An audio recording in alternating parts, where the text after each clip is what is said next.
Greetings, members one and all of the Salivation Nation. Most of us know of the massive amounts of gold that are mined by well-established mining institutions out there. But, with all that being said, the amount of gold mined per year is quite small compared to other metals for sure. But there is about 1/5 of the gold mined is through other means, what's known as artisanal gold mining. And it has been booming in the last couple of years because of the price of gold. I'm going to be referencing an article here from Reuters that talks about this, and we're going to see what the LBMA is doing in its bold move to try to track more of this gold. So let's explore.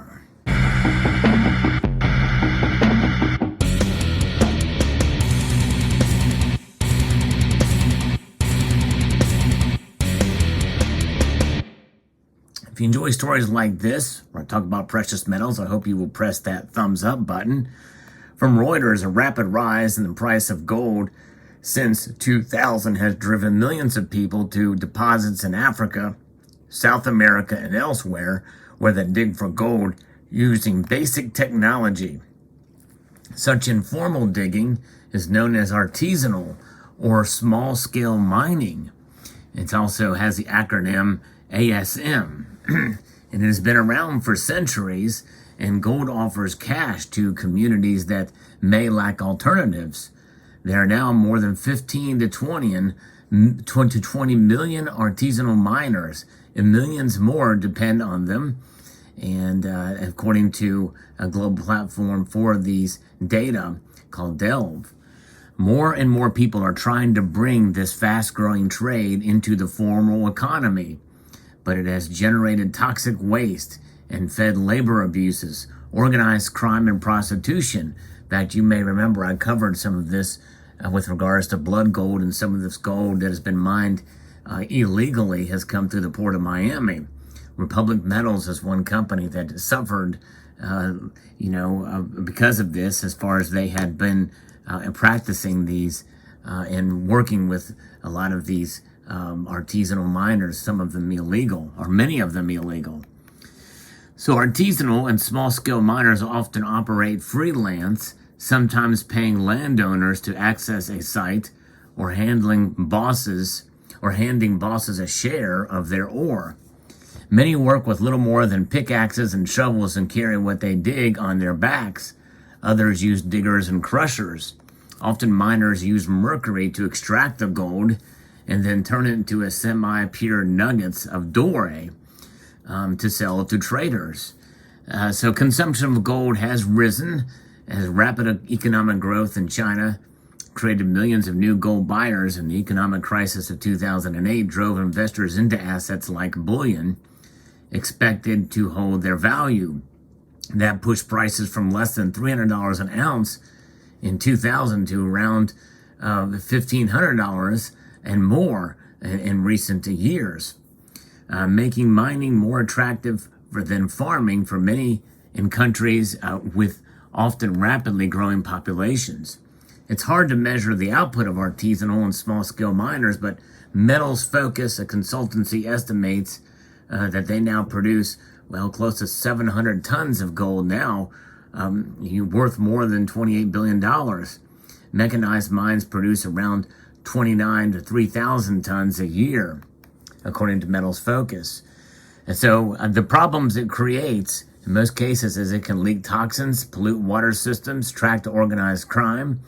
Informal mines often collapse. Children often work on sites, sometimes forced by unscrupulous bosses to squeeze into narrow pits. Such mining feeds a shadow economy that depraves state of taxes. Gold worth billions of dollars is smuggled from Africa every year. Narcotics dealers and warlords use the gold to launder profits or buy arms. Consumers in the West increasingly want products that are ethically sourced, so many large banks, jewelers, and gold refineries are wary of artisanal gold. Typically, they only buy from carefully monitored schemes and ensure miners are treated fairly and the source of gold is traceable. But the amounts produced this way are small. Much of the rest goes to buyers under less scrutiny in places such as the Middle East and India, according to trade data from people in the industry. The gold can enter the global system from there. And that's where the London Bullion Market Association wants to tap into this. But the problem is that, if they want a task force, they're going to be launching this task force to bolster artisanal gold. And we're going to see what they say about this. This is from scrapmonster.com reported this. They approximately 700 tons of gold a year is produced, which accounts for 1/5 of the globally mined gold. The London Bullion Market Association announced its intention to support artisanal gold. The move is aimed at augmenting the supply of gold into mainstream trade and helping to improve living conditions of small-scale miners, the majority of whom belong to developing countries. So Ruth Crowell, the chief executive of the LBMA, said that the task force will be launched soon to discuss issues pertaining to source gold from companies that obtain gold from small-scale miners in bulk quantity. In addition, it also plans to engage with the national government of countries such as the Ivory Coast and Ghana, where artisanal gold mining is rampant, towards formulation of better regulatory frameworks to streamline small-scale mining operations. Now, that'll be interesting to see how that works out. An earlier study commissioned by the UK-based gold body has produced the creation of additional good delivery lists to include aggregators or refiners who collect gold from artisanal miners in a responsible manner and resell them in bulk. Incidentally, the existing good delivery list by the LBMA does not accept artisanal gold due to the alleged link with human rights violations, terrorism, and pollution. The artisanal mining activities generate approximately 700 tons of gold a year, thus accounting for almost 1/5 of all mined gold. So that's going to be a delicate framework to do, because as you know, most gold mined, like what you see here, is obviously done by governments, and these are accredited and recognized brand names here: Pam Suisse, Credit Suisse, Valcambi, and Perth Mint, among others. Some, like the Royal Mint and Royal Canadian Mint, also create their own bars. And so, how this stuff comes in and through there, it's a fine line. How do you streamline small-scale mining operations? How does this work? How are they going to make sure that this stuff is done ethically and environmentally sound mining techniques, and that aren't dangerous to humans? I guess that goes along the lines of human rights. That's going to be very tough. They're going to have to literally go in and handhold these artisanal miners to make sure they're doing it right. Streamlining is not regarding any of the human rights violations or pollution, that streamline is just to forget all that. Just get the gold out as quickly as you can. They're already streamlined. It's just to the detriment of the environment and human rights, and danger to pretty much the community and the like. It generates a lot of money, but sooner or later something's got to give there. So I don't know how the LBMA is going to do this. It'll be very fascinating to see how it plays out. But nonetheless, gold. The thing about gold is that as they try to tap into this market, when it's all said and done, however the gold is obtained, you can't tell the difference once it's pressed where it comes from.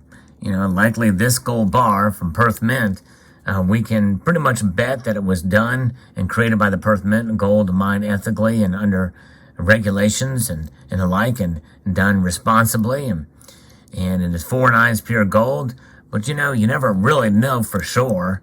And by the way, with all of the counterfeits out there, of course, this is one of the most counterfeited gold bars in the market today. The easiest way to tell that it is genuine is just to flip it on its edge. If it has a thin edge there, likely that means it is not fake. It is genuine. But it would not be surprised if somebody tried to fake these assay cards, which they have done to great effect. Essentially, these serialized assay cards is to take the unethical gold and create fakes out of this. And sell it in the market. It'll be pure gold. You won't really be able to tell the difference, but it'll be sourced from artisanal mining. So very interesting indeed, but nonetheless, that is kind of where things stand. The LBMA doing this to try to tap into that market, and it'll be very fascinating to see how that turns out. what this task force comes up with, it'll be very interesting. We'll find out in due course to see if it's even possible how to make that work. And what kind of incentives would they have to be able to go in that direction? We'll see. Let me know what your thoughts are in the comment section below, and what kind of with the kind of gold that you buy. Do you buy it in bar form? You know, and I think that's really what's going to be affected here. Obviously, mints as well that coin their gold. You know, it's usually gold that's locally sourced or sourced in country, and so it'll be very interesting to see how that affects the bar market. And that really, I think, is what's going to be affected the most in terms of you buying it at a point of sale. Do you buy gold bars, or do you just mostly buy coins? Let me know what your thoughts are overall on this story in the comment section below. I'd like to extend a multitude of gratitude to you all for taking the time to watch, and to encourage you to please rate, share, comment, and subscribe.